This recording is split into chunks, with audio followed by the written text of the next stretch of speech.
Hello viewers, আসসালামু আলাইকুম। আশা করি সবাই ভালো আছেন। আমার এই রোগীর দাঁত ও মাড়িতে দেখুন কি পরিমাণ ক্যালকুলাস জমা হয়েছে। তিনি নাকি কখনোই স্কেলিং করাননি। ওই যে কারণ একটাই, স্কেলিং করলে দাঁতের ক্ষতি হয়। আপনারাই বলুন, উনার দাঁত ও মাড়ি দেখে কি মনে হচ্ছে যে এখন উনি সুস্থ?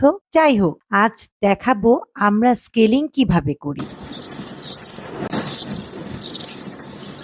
দেখুন, আমরা কিন্তু উনার দাঁতে এক বিন্দুও টাচ করিনি। আমরা শুধুমাত্র উনার ক্যালকুলাসে টাচ করেছি। আর দেখুন কিভাবে দাঁতের ক্যালকুলাসগুলো ভেঙে, ভেঙে পড়ে যাচ্ছে, দাঁত ও মাড়ির কোনো রকম ক্ষতি করা ছাড়াই। এভাবেই কিন্তু আমরা দাঁতের ক্যালকুলাস রিমুভ করে থাকি। চলুন এবার স্কেলিং করার পর উনার ফাইনাল লুক দেখে আসি। স্কেলিং করার পর দেখুন উনার দাঁত কতটা পরিষ্কার এবং মাড়ি কতটা হেলদি হয়ে গেছে।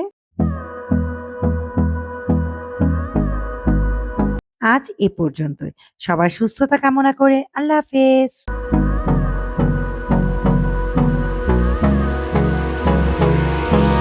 Hold me close till I get up.